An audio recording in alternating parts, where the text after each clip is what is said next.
On est à l'étage où les couleurs convergent.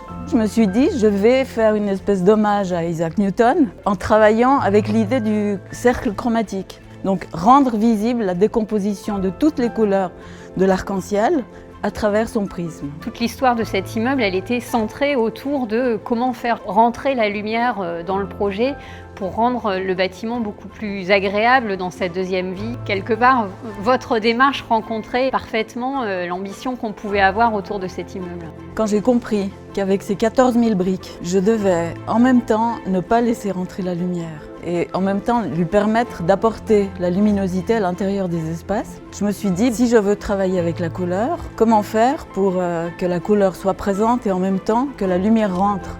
Donc il ne fallait surtout pas intervenir sur les deux faces, mais sur les côtés. S'être engagé dans la démarche Un immeuble, une œuvre, ça reprend aussi tout son sens pour les collaborateurs de Vinci Immobilier parce qu'ils ont la sensation de participer à une aventure qui devient unique grâce à cette œuvre, qui change du quotidien du chantier, qui apporte de l'émotion, un moment assez unique et c'est fantastique en fait. Cette œuvre, elle est vivante parce qu'elle a cette dimension organique de s'articuler avec une grille très stricte. Le fait que ces 30 couleurs soient réparties comme des dégradés fait qu'en fait, on n'arrive pas tout à fait avec la lumière qui bouge à voir où termine le jaune, où termine le vert. Et toute cette organique reste comme un mouvement continu toute la journée.